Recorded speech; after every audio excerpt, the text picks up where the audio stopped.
Twosun. Twosun. Yeah, I say this all the time, but man, I love new Twosuns. This is a TS32 Fire. Man, look at this little dude. Look at the milling. Wavy milling in there. Awesome backspacer. Okay, yeah, that's some serious jimping right there. Like combat stuff. Love the Fire anode. The pocket clip seems like it's going to be awesome. Man, let's get that blade out. Ooh, a little stiff. You know, this is one I think just initially I was kind of like, yeah, I don't know. But already in hand, I'm kind of going, I get it. Like, I carry two knives in my pocket. I carry like a full size in my back pocket and then kind of a smaller one in my front pocket. This seems like this is going to be a good front pocket knife. I think I'm going to have to work on that detent a little bit. Let's get rid of this stuff. I mean, it's smooth. Centered blade. Nice. Wonderful jimping. Yeah, that's combat stuff right there. It'll go. And get all four. Can just sort of cap it. Not a firm cap, but I can sort of cap that. Whoop. That's a gusher. Yeah, not so much there. My palm right here is going right into that pokey spot right there. So yeah, it's this or this. But that's a menacing little handful right there. But this is legit. Pinch grip. I mean, whew. Kind of stiff. Let's I'm going to do a couple of things here. I want to see where I'm lined up. So when I pull this apart, I'm just inside the edge there. And then I'm going to, since it's a frame lock, I'm going to grab on here and kind of assist it a little bit, breaking in. Let me see if I feel a difference. Yeah, not really. All right. Just on the inside with that outside lip. Well, let's go ahead and get in it. Ain't no sense hanging around. This is a TS32 M390 steel. Legit. And I love that flame anode. It's got like a flat, semi-flat finish on it. T8. And I felt the tension on this lock, so I think I'm going to have some room to adjust that a little bit. Yeah, so here's where it sits naturally, and that's where it locks up over there. So I think if I take it to there, I can take a little bit off of it. Just a wee tiny bit.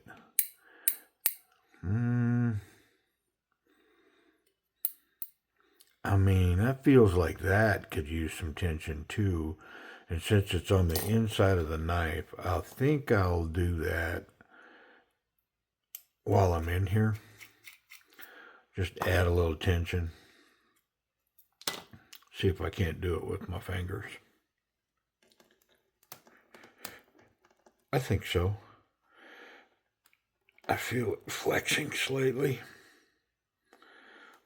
Let's go with that. And then in order to adjust that lock, I'm going to have to, and we got quite a bit of oil in here, so I'm going to go ahead and strip some parts here. And then we'll wipe everything down before we put it back together. Just to get rid of the excess oil. How about that? Okay, I need to pull this steel insert.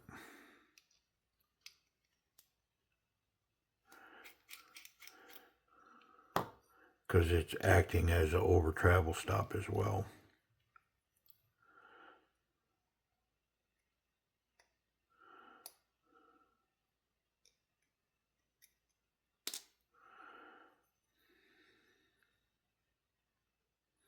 Oop, too much. I'm gonna go right there. All right. Towel. Towel. Scalpel. Trying to make myself sound important. I'm just a knife towel guy. Sort of like a pool cabana boy.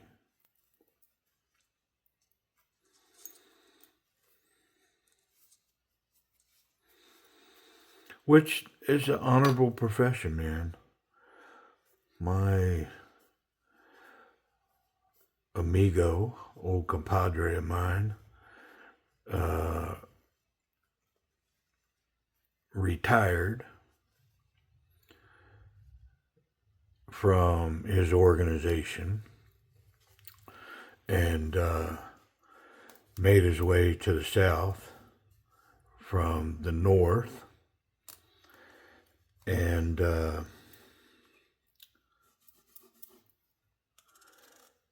he became my pool boy. you know, he enjoyed it. He would come over during the day and, you know, put his shorts on and hang out in the sun and clean the pool. You know, he'd ride over and clean the pool and hang out. And he actually was kind of proud of the title. He's a pool boy. Yep.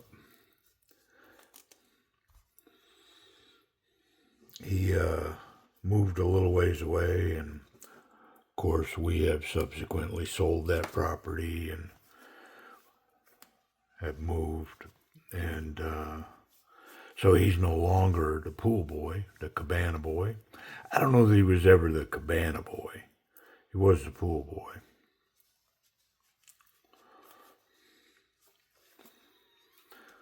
And, you know, it didn't hurt that I had tunes out there, because he'd go out there and turn some music on and chill out and clean the pool.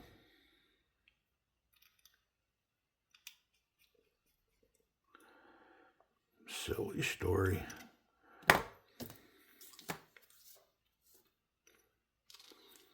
Grown man cleaning a pool.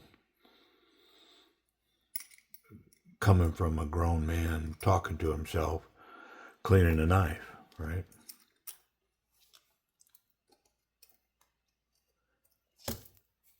I definitely got to put that pocket clip back on before I get too far.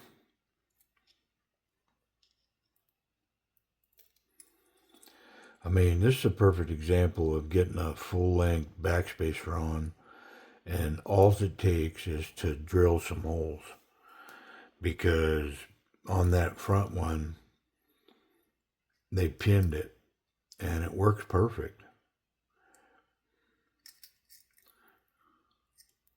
It's kind of been something that I've talked about a lot in some older models.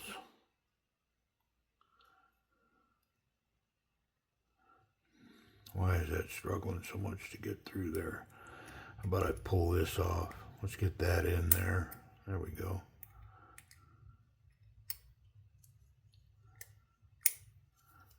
Better. Yeah, I had discussed that many times when it comes to blade exposure,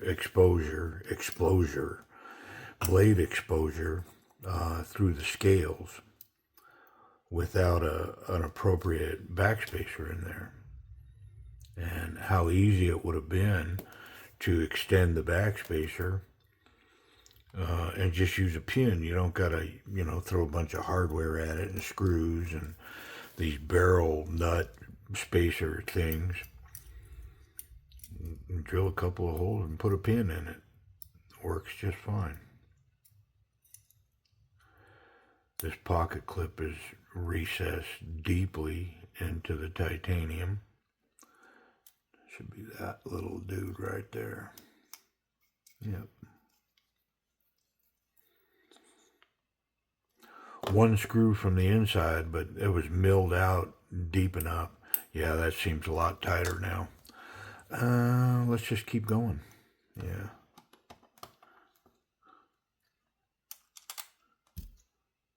We're almost home.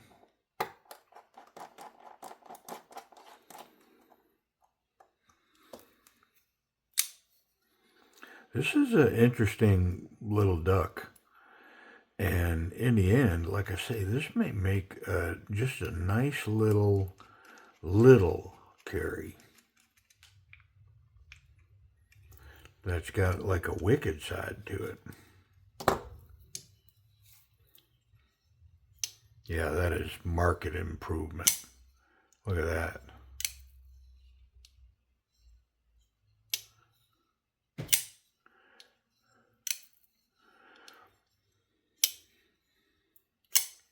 So that detent, unlocking it, is down to there.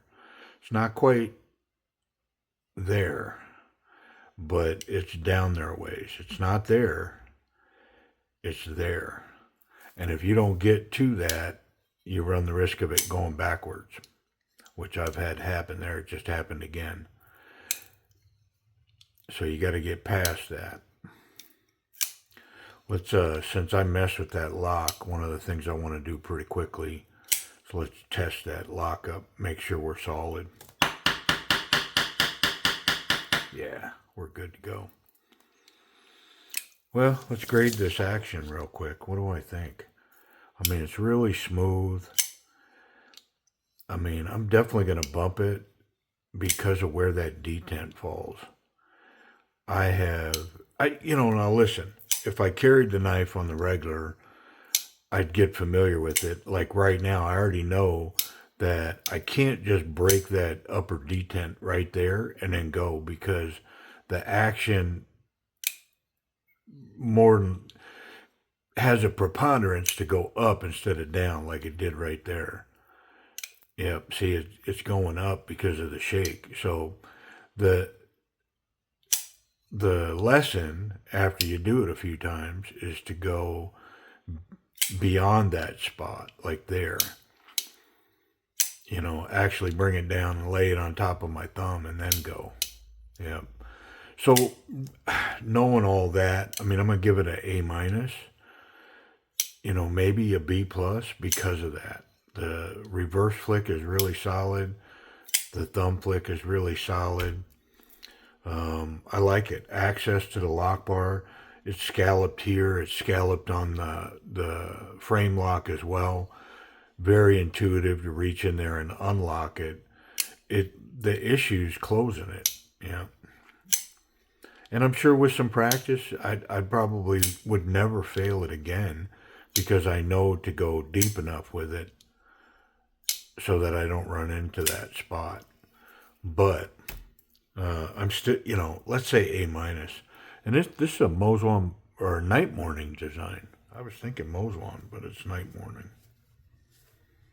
Nice satin finish on that stone wash. Yeah, looks good. Ergonomics. I'm about a 3.5 finger if I get in here correct, where my thumb's taking advantage of this combat jimping, right here where I'm really locked in. I'm just hanging off the back of this knife. So, from that perspective, it's a smaller knife, and it does taper away. It's got good jimping here on the bottom as well. So it's got combat jimping on both ends, which does lend itself to tuck in and allow you a really solid grip. It doesn't have a tip going this way, so it doesn't really make any sense to talk about competent, not competent, that kind of thing. But here, I could dig in and rip horrendously. Nice little pinch grip, can definitely get here, could definitely go here for some detail work. It's got quite the needle of a tip, for sure it does. Um, and then we already established that it does give this ceramic grip. This is really nice, by the way. This is good for a ceramic grip. It's almost better than the forward grip. I like it. Let's run that pocket clip real quick. See what we got there. I did put a little tension on it. I'm going to start with standard jean size material right here. Yeah, runs really well. Leaves about a ½ an inch sticking out of the pocket. Nice tension. It's got a little click when it comes out of there. Runs good. One hand in, one hand out. Yep, my spot in the back pocket. I think this would be a front pocket knife for me, but yeah, it's cool. Definitely collects. Let's try the thick stuff just to see. Yeah, it runs. Runs a little shy. Well, I mean, I'm almost all the way in, but you could like throw this in the front of your bibs or something. Yeah.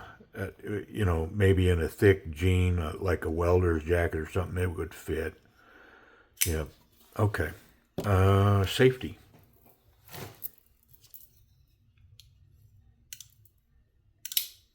It's got that full backspacer that literally goes to the edge of the blade, so it's very intentional to cover that blade.